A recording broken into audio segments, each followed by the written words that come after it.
What's up, everyone, and welcome to Project XTalk, an Xbox podcast, episode number 154, presented by Save the Game Media.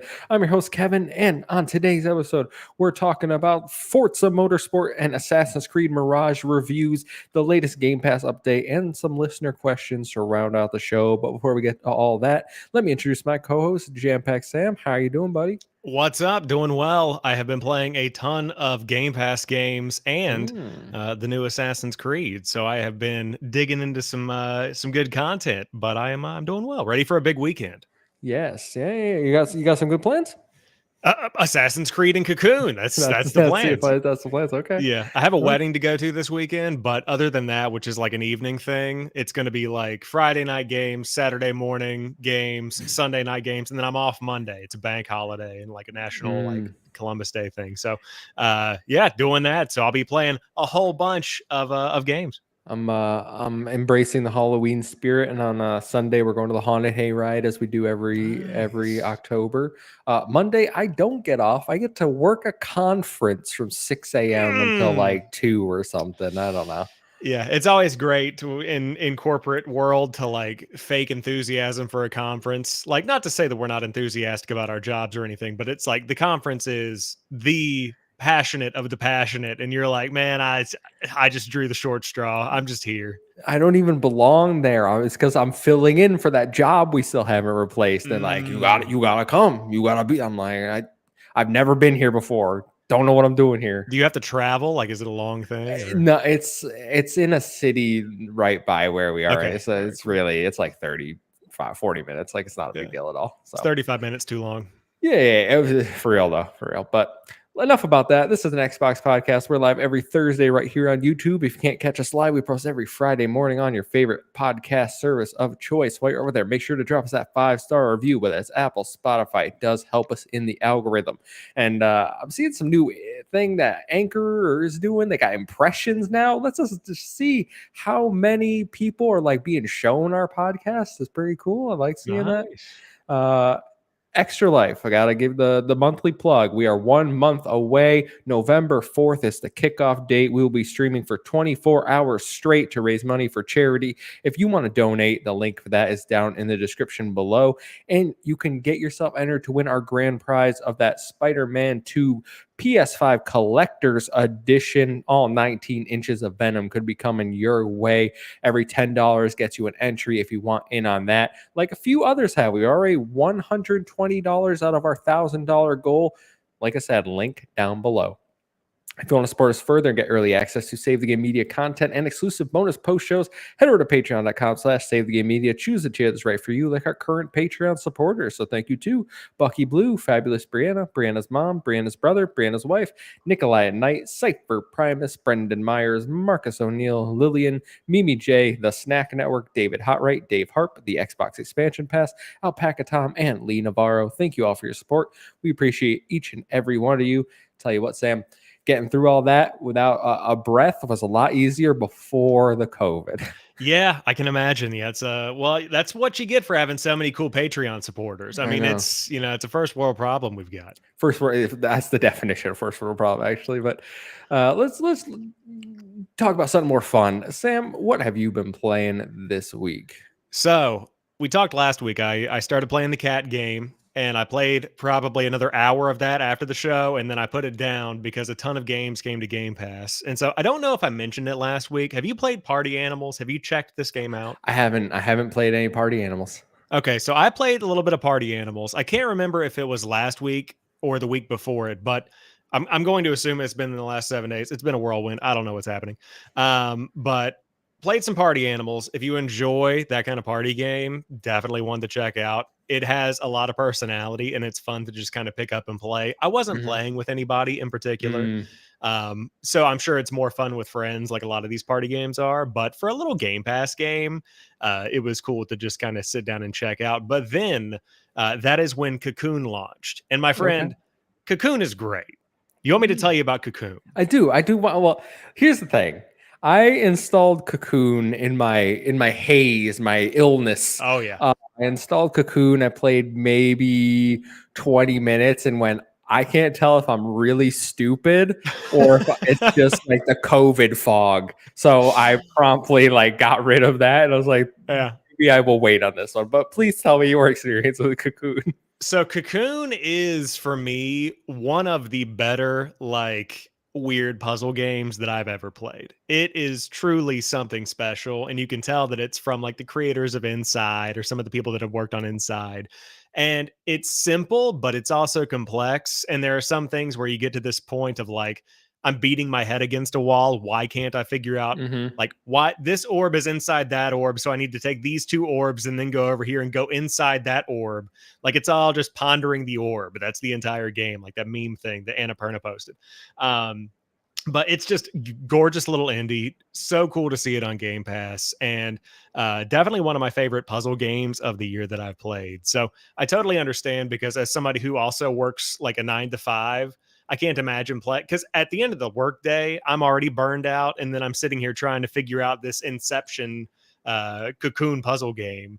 And so to add the fog of COVID on top of that, I totally recommend you probably put it off. It was very pretty. Like I liked what I was looking at, but then this is how I knew that I was not in the right place to play this game.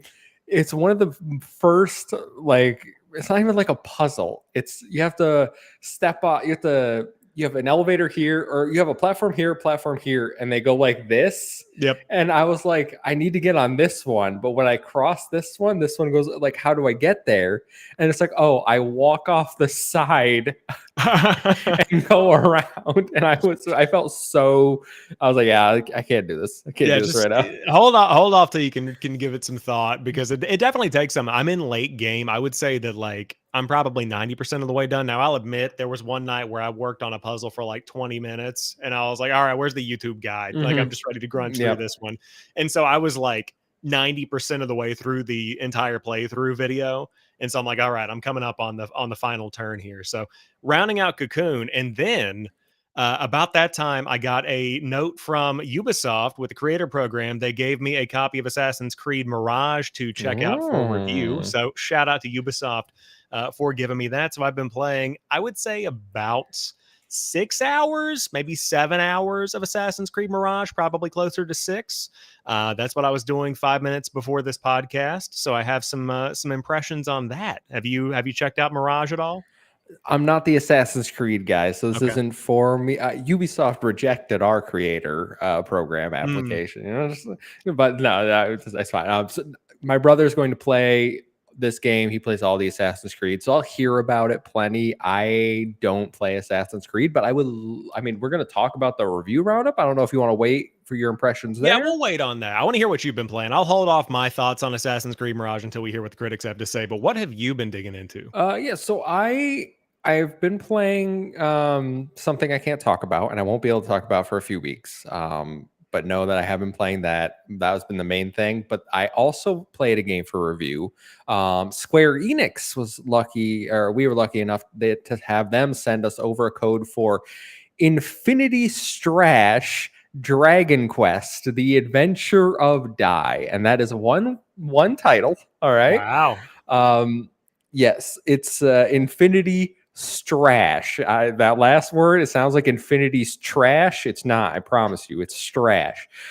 This is what I could describe, and I have a full review up, as a game that is stuck in the mid 2000s. This is one of those classic anime games where you basically get told, like, you watched the anime while you're playing, and then the battle is an enclosed battle arena where you basically just button mash the X button and use your specials, and then it ends, and then you repeat that for like 5 hours until that arc ends, and then it's like, all right, and go watch the anime. It genuinely feels like just one big ad. There was some fun to it, the combat and certain things, but man, yeah, Seth Sturgill, it's like a lost PSP game. I kind of dig it. There were times where I kind of digged it as well, but and I'm just gonna say I would watch this anime. This is an anime up my alley, very shonen-esque, of power of friendship, but as a video game, not a great experience overall.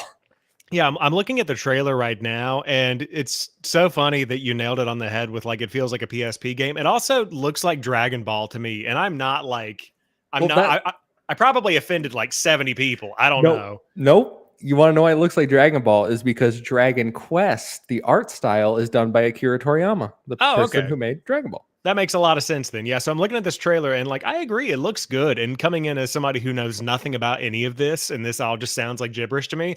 Mid 2000s PSP game with cool aesthetic. I wouldn't mind picking it up for like $10. I'll be real. I gave it a wait for sale because there is some fun to be had here.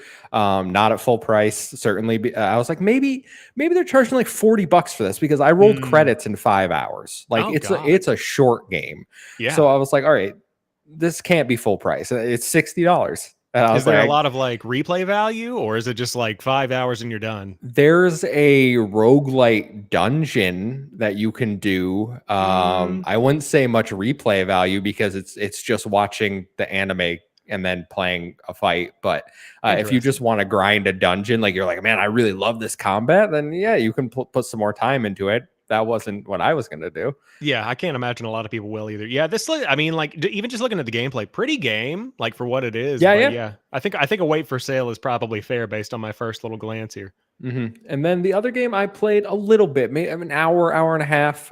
Payday 3. I don't know if Okay, you've checked out Payday I have 3. not. No. Over on Game Pass, finally got everything working. I played with some friends. I only played, I think, 2 missions.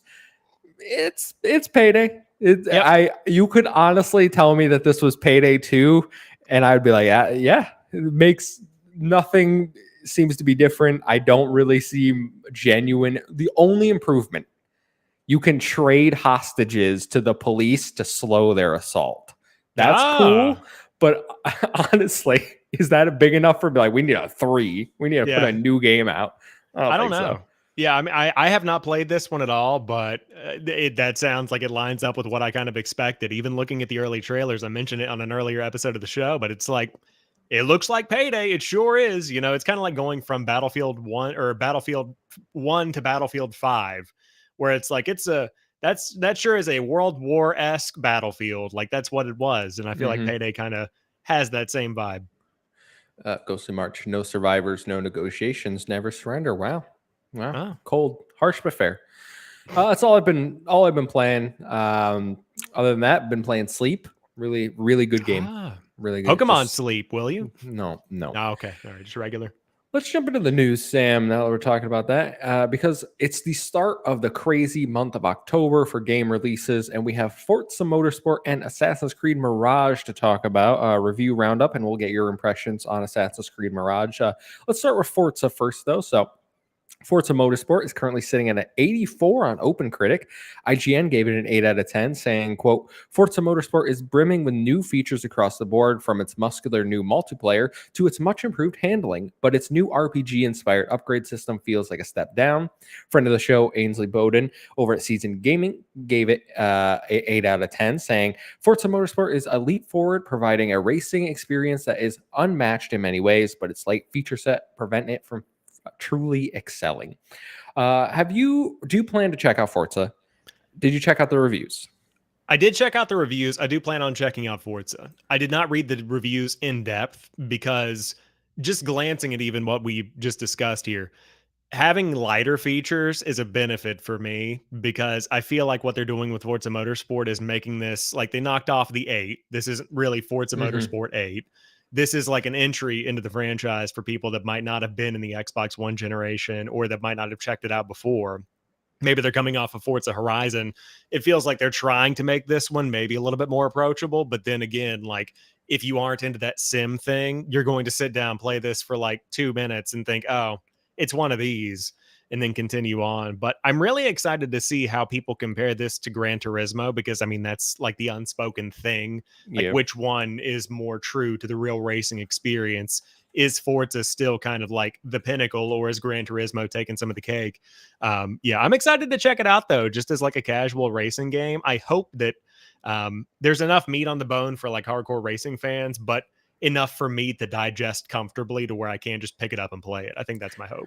I know in terms of reviews, Gran Turismo 7 is sitting at an 87. So it did review a few points higher than Motorsport seems to be running right now.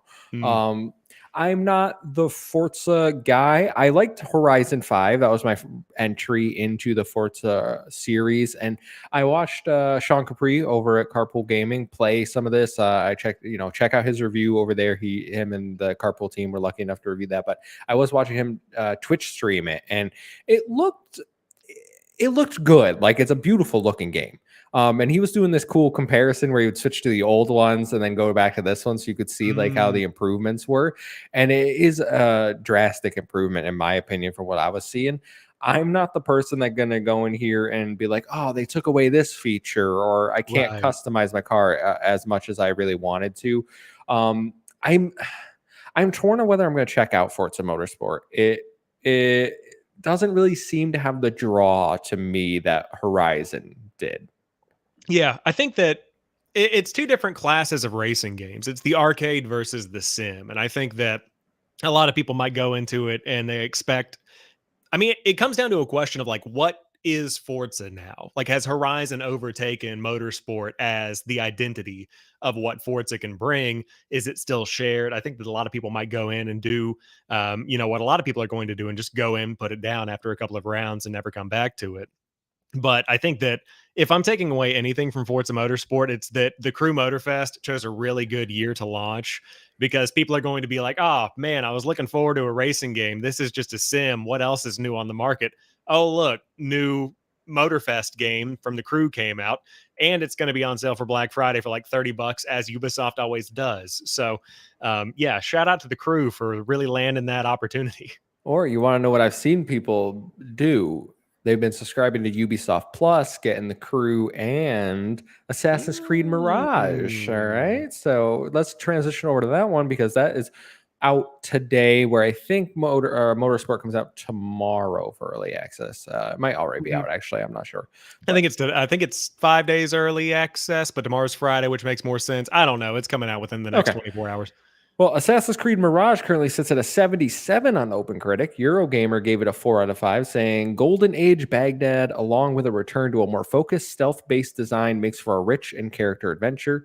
While Windows Central also gave it a 4 out of 5, saying Mirage provides a fun time for fans of stealth and city climbing, even if it doesn't really add anything new to the series. The game only takes about 20 hours to beat, rather than stretching on far too long. The world of ancient Baghdad is a beautiful place to explore, filled with puzzles, upgrade options, and historical areas. Sam, you've been playing the game, so I kept people waiting long enough. What are your current impressions of Assassin's Creed Mirage? So far, I would say that it probably lands right around where OpenCritic has pinned it for me. Like it's probably right around an 80, 8 out of 10. Um, and again, I'm just getting into it, but where I'm at in the story is that I've gone through the prologue, I've hit the menus or the opening screen where Mirage flashes, and you're like, okay, it's the Ubisoft thing where I've been playing for an hour and now I'm in the game. And so I've hit that, and now I'm really starting to get into like being an assassin and things like that. And the first thing you notice is that this game is built entirely around fans' nostalgia for the series, and it's Mm, very intentionally done. So going through, like starting off, you'll have the yes, establishing character moments and connection with this, street rat, and then you're like, oh, okay, new opportunity. Then it's like, oh, this is the part where he becomes an assassin, and it's just hitting. It's almost like Far Cry, where it's like mm. the beats of a Far Cry game. Mirage hits all the beats of an Assassin's Creed game. And once it opens up, the world does feel like an old school Assassin's Creed game. There are modern improvements, like the combat feels a little bit more fluid than it might have back in the day, but it still feels very much like Revelations, Brotherhood, those classic Assassin's Creed games. And that's been really nice for me. But it also has the eagle vision thing where you can zoom up and you're the bird and you can like scope out who you need to take out to infiltrate a base, some stuff like that. So it's a little bit more strategic than the old school Assassin's Creeds where you're literally just running around stabbing whoever you want and then just figuring your way out. So I'm really enjoying it so far. I'm looking forward to playing more this weekend. The criticisms I have of the game, though, are that it is an old school Assassin's Creed game they just pumped out. Like Mm. I'm not feeling like the characters have a ton of depth to them, even though like Bassam is one of the main characters from Assassin's Creed Valhalla. It'll probably open up more later and make more sense the deeper I get into it. But right now it is very much like this is like a late 20s, early 30s dude in Baghdad. Like that's just it. And that's kind of how I feel about a lot of the characters. Not to say they're bad, but they're just kind of like there There, and they're yeah. putting the story together. And it is very much like, oh, very scary, successful man in the city is trapped your friends. We've got to go free them. And then you all just go do it. And it's an Assassin's Creed game. I think that's my big thing. And I think that'll, if you're looking at the review scores, I think that resonates with some who very much wanted it to go back to that kind of Mhm. formula. Because, like, the Windows Central review says, like, it doesn't add anything new to the series, but a lot of people weren't looking for it to add anything new. They Right. just wanted Assassin's Creed to be back to Assassin's Creed versus RPG Creed, right? Or whatever they were calling it. Because I think the bloating and the 200 plus hours and the crazy open worlds was getting certainly out of hand for most fans of this series. And whether they continue that going forward and continue these smaller games off to the side, we'll wait to be seen. But are you a little disappointed in the review? Like, because if this had hit, right, if this had come out and was like, this is an 89, 90, like a higher score, right? And then I think that gives Ubisoft something to be like, well, maybe we should refocus, and this should be the primary Assassin's Creed type game. Yeah, I think there's room for all of them to exist. I do wish that it had reviewed higher.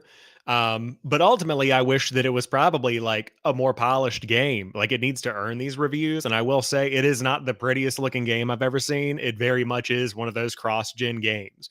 Like the textures are not great at some points. Um, I'm playing in performance mode actually, so it's probably a little bit less good than it could look in the quality mode. But yeah, I wish that it had reviewed better. I wish that it was a little bit more polished. I wish that the story was a little bit more engaging. And then from there, you could see them do more spin-offs. But ultimately, I kind of see Mirage in the same vein as Rogue, where Assassin's Creed Rogue was a spin-off of Assassin's Creed 3, I think, that then led into Unity, if I remember correctly. Somebody can correct me in the comments if I'm wrong or in the chat. But um, it wasn't like a mainline game, but it was still appreciated and loved by the fans. And I think that while the open critic scores and the Metacritic scores are one thing, Ubisoft's perception of Mirage's success might come down to like what the fans are saying. Like, Mm-hmm. are people playing this game through and through? Does it have a higher completion rate compared to Assassin's Creed Valhalla? Like, are people spending 20 hours with Valhalla and falling off after all that work went into a 200 plus hour game, but they're finishing Mirage all the way through and then they're dabbling a little bit and spending a little bit more time in it? I would hope they would kind of frame it up that way as they plan for the future. It'll also be interesting to see how this one sells, being a cheaper price tag, shorter Yeah. game. But it is this October window where there's tons and tons of games coming out. Like we're weeks away from Spider-Man 2 and Mario and Alan Wake. So we'll see Assassin's Creed. We'll see. Yeah. Rooting for you. Get Yeah. back to I your agree. glory days. Yeah, I think it'll be very interesting to follow, and on top of that, I think that it's going to be an interesting thought piece on like the value of nostalgia. It's almost like going back and playing an old PSP game you loved growing up, where you're like, "Oh man, this game was the best," and you go back and you start playing through it, and you see some of those old school tropes, and you're like, "Oh, yeah, that sure is 2012 right there." That's kind of a lot of the Mirage combat for me so far. Is like, "Oh yeah, this is PS3." Mm.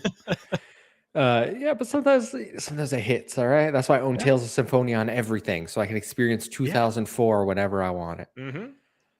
Let's jump over to the Game Pass update, and I'm gonna try a little something different here. All right, so we're actually gonna look at the trailers for these games while we read them Ooh. off. So first coming to Xbox Game Pass. Well, actually, it's already there, available today. Warhammer 40K Darktide for cloud and Xbox Series X and S. This is the next gen version.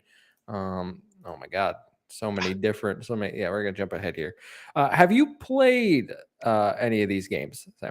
I have not. No, I have wanted to get into one of these Warhammer FPS games for a while. I think there was one, like obviously I played Bolt Gun earlier this year, but that was like the retro one.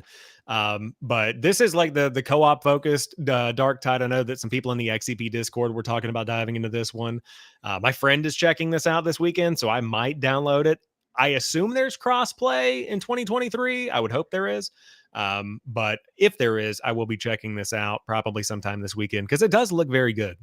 So is this a new game? I was confused because I No. know I didn't think so. This is just the updated like the next gen version. Right. So like what I was talking to my friend in passing about is that basically this is a big update to the game that finally fulfills the promise of in-depth skill trees. And so as you kind of build out your character, you'll be able to do more stuff versus it just being like a co-op shooter basically. So it's going to have a more in-depth experience and it is the next gen drop.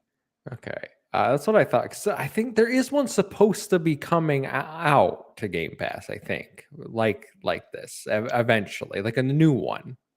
I Unless I'm making things up. maybe I thought this is the one that I remember seeing the most about. Oh, okay. I might be making things up. You know, who knows? Let's jump over to, if I can get there, Forza Motorsport. Oh, I'm not sharing my screen anymore. Where'd it go? Here we go. Vermintide came to Game Pass. Maybe you're thinking about that. That's the one I played. I know Yeah. that one. Yeah. Ooh, Forza Motorsport. Here we go. This one's out for Xbox Series X and S, Cloud, and PC on October 10th. We already talked about this one, but here's a trailer for you in case you were interested in that. Look at those cars. They're racing. Beautiful cars. You can look. Beautiful. We already talked about that one. The next one I want to talk about, Sam, and I don't know why it keeps stopping instead of just going to the next thing. From Space is available for Xbox Game Pass on the 12th. So this comes to cloud, console, and PC. So this one is backwards compatible. I've never heard of this game, but I'm looking at. We're gonna watch a trailer here because I think this one looks a little interesting, a little cute. Interesting. So this reminds me of what was that top-down shooter that was a zombie game on the PlayStation 4? Oh, yeah, I know. Mm, Zombie Nation, was it the one by Housemarque? yes, I think that's what you're talking. Yeah, it was the one by Housemarque. That's the one that I'm thinking about. But I like these kind of games, so I'm assuming it's a dual thumbstick shooter kind of thing. I know it's a co-op shooter. Like you can Hmm. get a team of 4 in here. If it's twin stick, that would make a lot of sense, just the way it's set up. But Yeah, it looks like that. it looks like it could be fun, like a cute little Halloween style game to get in there with the friends. Yeah, no, I love this kind of thing. Obviously, wait, why is Stadia in Oh, that trailer? That must be old. it is. It is Yeah, old. I was thinking it was. Yeah, I mean, I love dual like thumbstick shooters and things like that. I definitely would want to check that one out personally, just because even since like I think about Resogun, I know I'm talking about PlayStation a lot for somebody who doesn't own a PlayStation and is on an Xbox podcast, but like I love those kind of like arcadey shooters, so I definitely check that one out. They they have a lot of those, and we've had with the Ascent, I think was the last big one with the Yeah, twin stick shooter. that was an interesting one. It felt more intentional. It wasn't quite as chaotic as something like a Housemarque might make, but I love that kind of stuff. And finally, coming to Xbox Game Pass on October 17th, Like a Dragon Ishin for cloud, console, and PC. So here's the classic trailer for a Yakuza game where it'll probably make no sense. I've played this game. I've beat this game. I love this game. The story is fantastic. It takes the characters from Yakuza and puts them in feudal Japan. Like that is just Kiryu, but in a kimono. And it's basically a tale of revenge. It actually looks really good with the remaster. Sometimes you'll get these older pop in where you can see the texture like didn't really get upgraded, but most of the time it looks really, really beautiful. And it's fun to play. There's different like combat stances that you can take. I was choosing the one where you get a sword and a gun at once. So I'd like stab Nice. them, pin them against the wall, and shoot them. And then they just like get up like nothing happened. I'm like, you're full of holes, bro. Nice. So, would you consider this to be a good entry point? Like, I've played a couple of Yakuza games, but I have never really gotten into it. Is this a good one to kind of dive into and test the waters on? Yeah, I think so because it gives you the formula of Yakuza, like the over dramatic storytelling, this the ridiculous side quest. Cool. But it is a one-off story, so you can play this without really being like, "Oh, I need to catch up on the last 7 games." So if you Right. just check this one out, you can get a feel for this style of game, and then be like, "Do I want to go try some of the other ones?" Without having to fully commit to it. Nice. Yeah, I'm trying to work through stuff. So like Cocoon will get finished this weekend. Stray will get finished this weekend. Assassin's Creed Mirage, I'm hoping to finish this weekend. So after that, like I might go back and play some of that because I have wanted to check it out, and it's cool that it's on Game Pass. So Yeah, and right before Like a Dragon Gaiden comes next month, so that's yeah, great, which I will marketing be machine playing. is in motion. That's right. That's all for the Game Pass update, though. I think a good drop overall. Some things I'm interested in. Yeah, yeah, solid. I think that they'll continue to come throughout the holiday season, but it's been a wild time for Game Pass. I saw a graphic that was like 9 or 10 games that are really high quality stuff. Hmm. So if you're a Game Pass sub, you're eating good right now. You know what I meant to? Have you played Lies of P yet? Because I've heard so many people talk about Lies of P and how good Yeah, it is. it is on the list like we've all got, but it's just what like as soon as the review code for Assassin's Creed came in, like as somebody who's got an Assassin's Creed 3 statue on his shelf right here, like I've got to play that. So Hmm. and then I've got a couple of other codes for indie games that came through that I've got to get back and play, but Liza Understand. P we'll get there when we get there. Listen, I understand. When you get when you get the review code, it's like I got to drop everything, Yep, and then I got got to to try it. play Infinity Strash. Yes. Yes. Let's round out the episode with some questions. Shorter episode today, guys, but news has been slow, and I am still recovering from illness. So it's Kyle writes in, says Phil Spencer has said that they can never repeat the 2022 drought. Do you think this means we'll see less delays, or do you think it means they'll be more willing to spend money to get big third-party games to cover if a delay is needed? I think that we're finally hitting that stride of like we are not going to see any more big gaps like an entire year without new first party titles. The question is, how big will the titles be consistently? Like, what does Phil consider to be a gap? Like, is an empty year, but it has a hi fi rush level project in there? Is that a gap or no? I think that's my question. But I think that 2022 was a rough year in general across the board. Like PlayStation didn't have that much either. The industry was kind of being carried by third parties in a way. And so with Xbox, I think that it will result in more third party game deals coming through. We saw that leaked list we went through a couple of weeks ago. So they're prepared to throw down the cash, but I think it's a blend of both. But I do not think you're going to see a big gap in the Xbox lineup again. No, I think that they're pretty well prepared, starting with Starfield, and maybe even you could argue Hi-Fi Rush because you get Minecraft Legends. So starting at the beginning of this year, I feel like they're finally at that cadence that they want. And we know we've talked about multiple times Hellblade 2, Towerborn, Avowed. Like we already have 3 decently sized games. Like 2 of them are the big AAA games that you're looking for, and then Towerborn probably more that double A game. But I think they consider that like a big release for the service. They're promoting it as like a second party game. I look at it kind of similar to Helldivers 2 over on the Mm, PlayStation side. Like that's the kind of level of game. But you see that as like that's a good stopgap. Like if you get that a quarter, you're still going to be like pleasantly happy and surprised with that. So do I think we see less delays? No, I think Phil Spencer's made it very clear in that email. Like when we need to delay games, we need to delay them. We need to make sure that we don't get a Redfall situation where games come out and they're awful. So if they need to delay the games, they're going to delay them, and then they'll. I don't know if they'll ship out the big money and get giant third party games, but I think that they're more willing to look at what they could get. But hopefully they have second party and those third party deals already in place to avoid situations like that, like yeah. scrambling. Yeah, absolutely. I think that the big 30 you kind of touched on it, but even having a title like Payday 3 that might not be a big game for the entire year compared to Diablo 4 and Star Wars and all that, it is still a big get. And so to be able to Hmm. have those gaps filled in between those projects is a really good move. By the way, did you see on Steam that Redfall was in single digit I player did. counts? Yeah. Yeah, Oh it's man, what that is oh god. listen, I think I gave maybe the most scathing review I've ever given, because I don't think I've ever reviewed like a truly bad game. Like I've always found some enjoyment or some positives.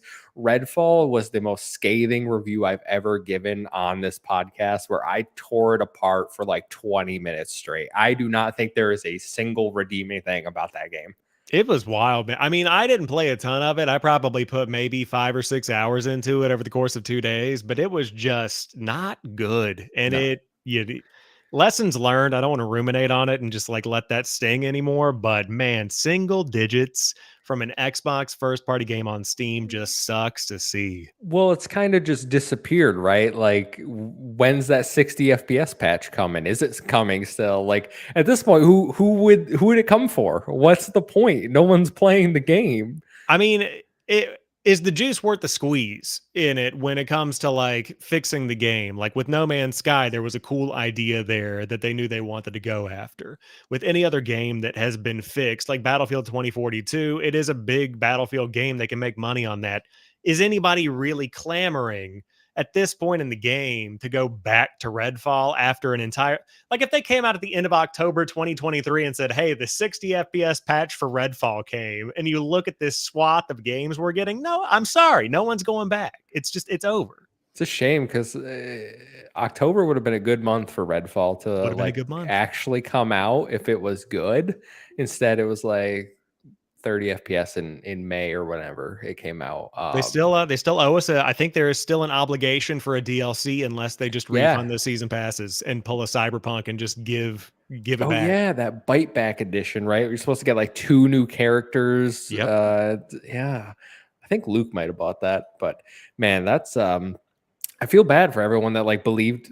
I don't feel bad for people believing in games, and I know some people did enjoy it, but you gotta feel bad at the current state of where it's at. Yeah, I mean, it just sucks because like there's a cool world there that could be good and it's just not. And I don't know if the devs are going to get the support they need to make it the game that it deserved to be.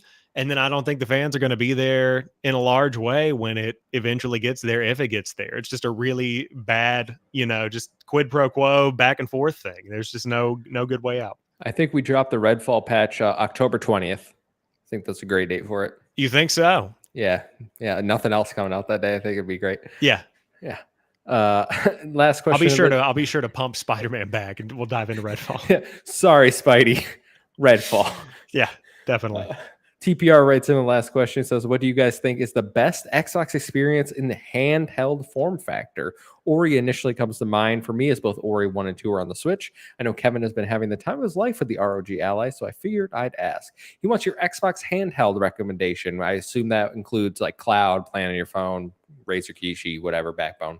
Yeah, I have not spent a ton of time playing games on my phone. I've got to say that the majority of my time has been with the touchscreen games, the ones that support that, just because I used to have a controller for the phone that like clipped on, but then I ended up returning that just because I knew I wouldn't use it after a couple of hours. But weirdly enough, I played through most of Halo 2's campaign via cloud on the phone, so it felt good. I didn't have any complaints with it. But beyond that, I mean, my reaction would be like platformers, things like that. You mentioned Ori, anything in that vein, but you're the handheld guy. What's your go-to Xbox game on the handheld? I've played when I first got it. I was like, "Oh, I gotta check out a bunch of like Xbox games."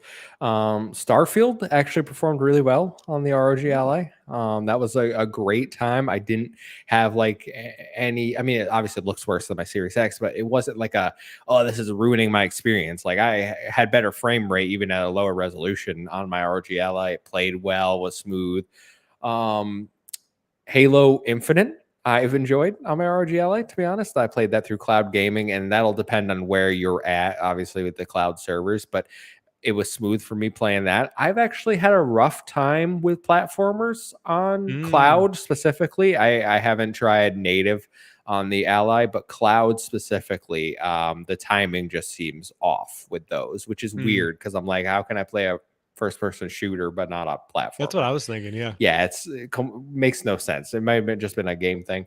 I honestly, Taylor, turn-based games. That's what I like to play on my handheld. You don't need like the precision, because sometimes like I'm not the best at using the handheld for like shooting. So if you want a turn-based game, Gears Tactics would be phenomenal. I have no doubt that would be a great experience on a handheld.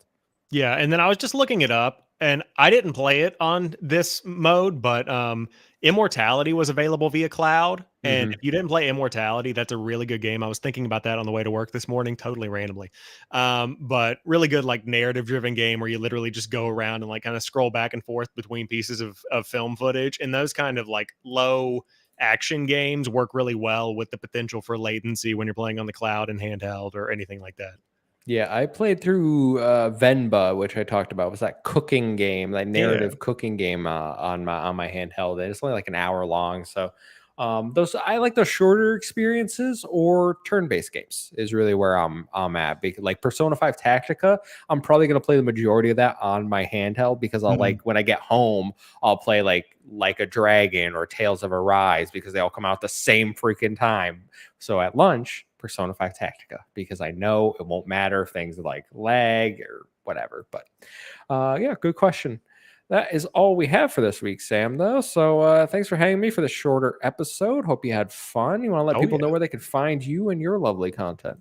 Oh yeah, you can find me JamPackSam everywhere: Twitter, Threads, Instagram, TikTok, YouTube, all that stuff. Putting out content. Started a new newsletter as well. I saw that. Yeah, doing that every Sunday as well over on Substack. So busting out the journalism writing thing again, and we're gonna make some cool content with it. So yeah, excited to get into things for the fall, but appreciate being a part of this show. Always a highlight of the week, short, long, and in between. Good times.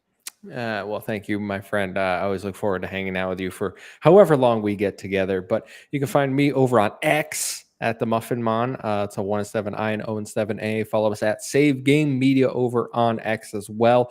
Enter our Spider-Man 2 giveaway and the Extra Life thing. They're different. They're separate. We're giving away one, and then you can also enter to win one by donating to charity. All right, so get those in.